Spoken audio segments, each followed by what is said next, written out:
بسم اللہ الرحمن الرحیم۔ السلام علیکم ناظرین، میں ہوں فیاض راجہ اور آپ دیکھتے ہیں مجھے میرے یوٹیوب چینل اور فیس بک پیج کے اوپر۔ ناظرین، ہمارے ویورز کی، ہمارے ناظرین کی یہ بھی خواہش ہے کہ سینئر صحافی حامد میر صاحب کے حوالے سے جو یوٹرن سیریز ہے اس کے اوپر بات کی جائے، اس کے اوپر مزید ویڈیوز کی جائیں، لیکن اس کے ساتھ ساتھ کچھ جو ہمارے ویورز ہیں، کچھ جو ہمارے دوست ہیں، ناظرین ہیں، ان کا یہ بھی خیال ہے کہ جو اس وقت کرنٹ ڈیولپمنٹ ملک کے اندر ہو رہی ہے اس کے اوپر بھی بات کی جائے۔ تو آج میں نے سوچا کہ کیوں نہ آپ کو ماضی کے جھروکوں سے حامد میر صاحب کے ایک کالم کا احوال بھی سنایا جائے، اور اس کے ساتھ ساتھ اس کو جو اس وقت موجودہ صورتحال ہے اس کے ساتھ بھی ریلیٹ کیا جائے، تاکہ آپ کو یہ سمجھنے میں آسانی ہو کہ ایسا پہلی مرتبہ نہیں ہوا کہ پاکستان کی فتح، پاک فوج کی کسی بھی فتح کو شکست میں بدلنے کی نہ صرف سازش کی گئی ہو، بلکہ کتنا ایک حیرت انگیز اتفاق کہہ لیجئے کہ دونوں مرتبہ یا ماضی میں جب بھی کوئی اس قسم کا کام ہوا کہ پاکستان کی فتح کو، پاکستانی فوج کی فتح کو شکست میں بدلنے کی سازش کی گئی، تو اس کے پیچھے جو ہے وہ پاکستان مسلم لیگ نواز کا ہی ہاتھ نکلا۔ اور آج کے دور کے جو سینئر کالم نگار، سینئر صحافی حامد میر صاحب، جو اس وقت پاکستان مسلم لیگ نواز اور پاکستان ڈیموکریٹک موومنٹ جو اپوزیشن جماعتوں کا اتحاد ہے اس کے جو سب سے بڑے حمایتی ہیں، ماضی میں جو ہے وہ سارے عمل کے حوالے سے کیا کہہ چکے ہیں، آپ کو تھم نیل سے اندازہ ہو گیا ہوگا کہ میں آج کی اس ویڈیو کے اندر جو ہے وہ کارگل کی جنگ کے حوالے سے بات کر رہا ہوں۔ اور 28 فروری 2019 کو جو واقعہ پیش آیا، جو پاکستان نے بھارتی پائلٹ کو جو ہے گرفتار کیا، بھارتی طیارہ جو ہے مار گرایا، اس سے پہلے جو ہے وہ پاکستان اور بھارت کے درمیان جو آخری معرکہ ہوا تھا وہ کارگل کی جنگ کا ہوا تھا، جو کہ اس کے اوپر اب جو ہے وہ آج تقریباً 20-21 برس گزرنے کے بعد بھی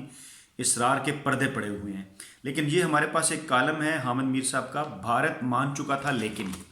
یہ کالم میں آپ کو دکھا رہا ہوں، بھارت مان چکا تھا لیکن، یہ 23 اکتوبر 1999 کو شائع ہوا۔ اور یہ کالم اس وقت شائع ہوا کہ جب میاں نواز شریف جو ہے وہ جب کارگل جنگ اپنے بالکل عروج کے اوپر تھی، اور میاں نواز شریف جو ہیں وہ واشنگٹن گئے، وہاں انہوں نے اعلان واشنگٹن کے اوپر دستخط کیے، اور اس کے بعد پھر اس کے اوپر ایک ڈیبیٹ شروع ہوگی، یہ جنگ ختم ہوگی، اور ایک نہ رکنے والی ڈیبیٹ کہ کیا پاکستان کو اس جنگ میں فتح ہوئی یا شکست۔ اس کالم کے کچھ مندرجات میں آپ سے شیئر کرنا چاہوں گا کہ اس کالم کے پہلے حصے میں حامد میر صاحب یہ فرماتے ہیں کہ 12 اکتوبر کی دوپہر نذیر ناجی نے نواز شریف کی تقریر مکمل کی اور وزیر اعظم ہاؤس پہنچ گئے۔ یہ پہلا حصہ ہے اس کالم کا۔ دوسرے حصے میں جو ہے وہ کارگل جنگ کے حوالے سے بات ہوگی۔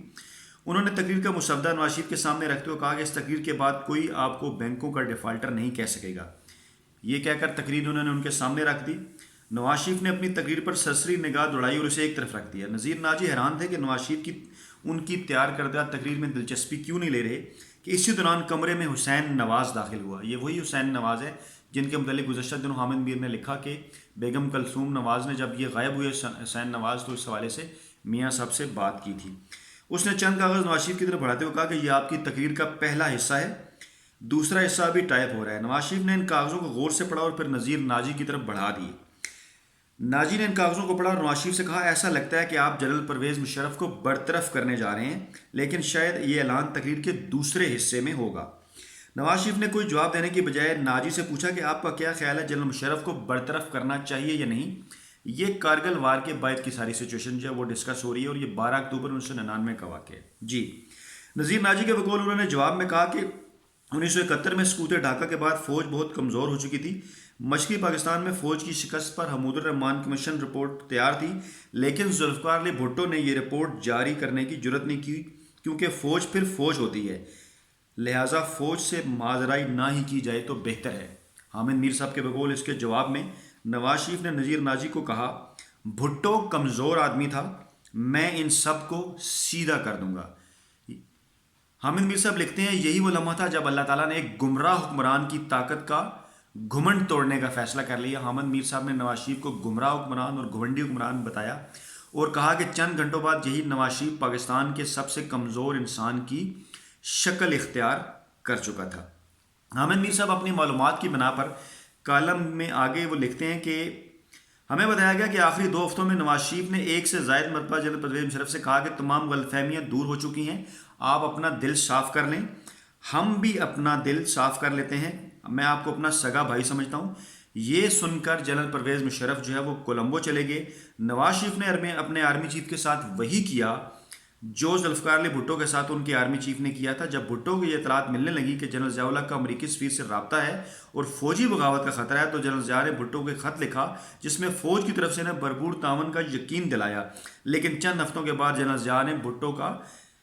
دھڑن تختہ کر دیا. نواز شریف نے بھی جنرل ضیاء کے انداز میں جنرل مشرف پر پیچھے سے حملہ کیا، لیکن وہ حملہ ناکام ہو گیا. یہ حامد میر صاحب کے الفاظ ہیں کہ جیسے جنرل ضیاء نے بھٹو کے ساتھ کیا، یعنی فوجی حکمران نے سول حکمران کے ساتھ. یہاں وہ فرما رہے ہیں کہ نواز شریف نے یعنی سول حکمران نے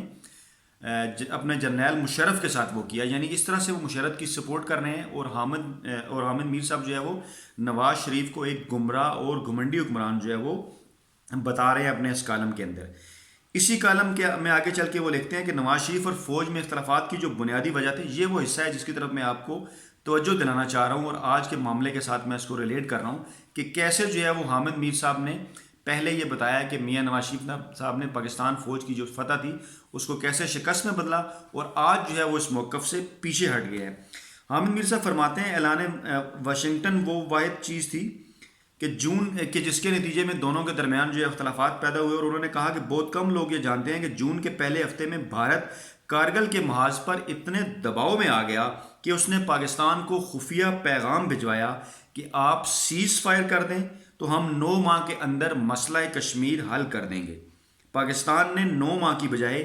6 ماہ کی شرط رکھی جو بھارت نے قبول کر لی، اور یہ بھی طے ہوا کہ مسئلہ کشمیر رائے شماری سے حل ہوگا. جب امریکہ کو پتہ چلا کہ بھارت ہمت ہار چکا ہے تو وہ میدان میں آ گیا، کیونکہ وہ مسئلہ کشمیر کو اپنی مرضی کے مطابق حل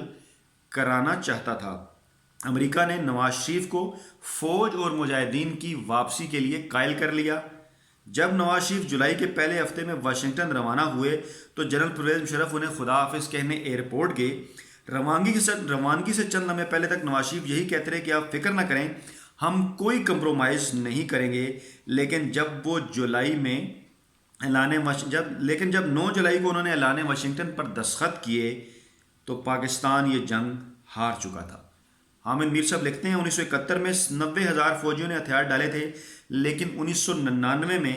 نواز شریف نے 13 کروڑ پاکستانیوں سے ہتھیار رکھوا دیے.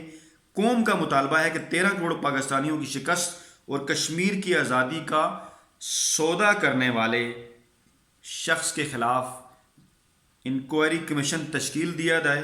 اور کمیشن کی رپورٹ کو جلد از جلد پبلک کر کے انہیں سخت سے سخت سزا دی جائے.